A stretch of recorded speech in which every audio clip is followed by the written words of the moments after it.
तीसरी शताब्दी ईसा पूर्व। भारत का मौर्य साम्राज्य अपने चरम पर था। मगध की धरती पर एक ऐसा राजा जन्मा जिसने पहले युद्ध से साम्राज्य जीता और फिर करुणा से पूरे संसार को। उसका नाम था सम्राट अशोक।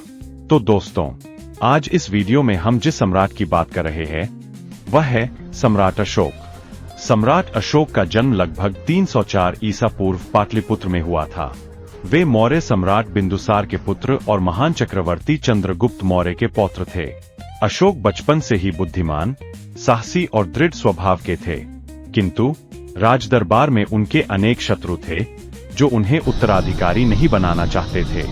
किंतु सम्राट अशोक का कहना था, मुझे शक्ति नहीं चाहिए, मुझे न्याय चाहिए।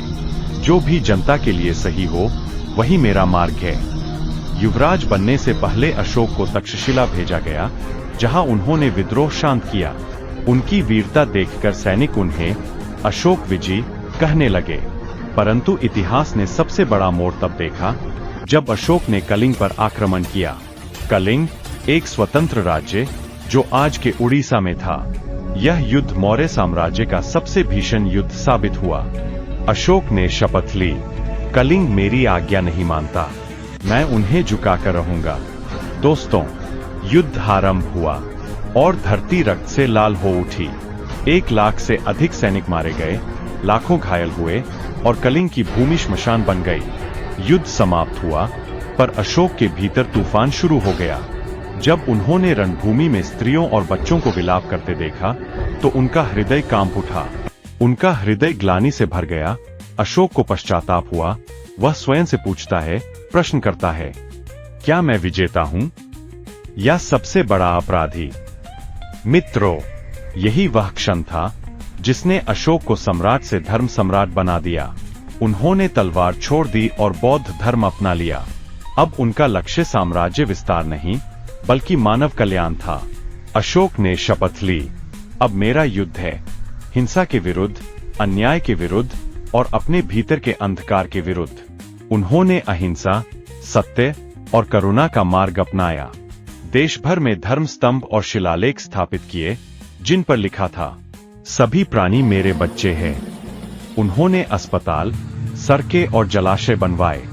यहां तक कि उन्होंने अपने शासन को धर्मचक्र का नाम दिया।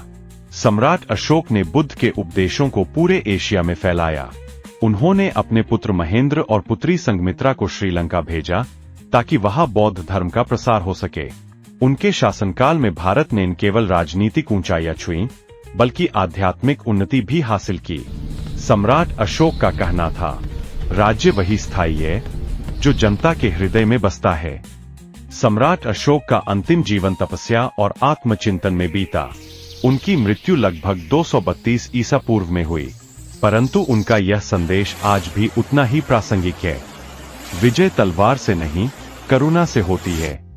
अशोक ने भारत को यह सिखाया कि सबसे बड़ी शक्ति मानवता है। मित्रों, आज जब हम अशोक चक्र को अपने राष्ट्रध्वज में देखते हैं तो यह हमें याद दिलाता है कि धर्म, शांति और न्याय ही सच्चा मार्ग है। इस प्रकार अशोक, जिसने युद्ध से धर्म तक की यात्रा तय की और इतिहास में अमर हो गया।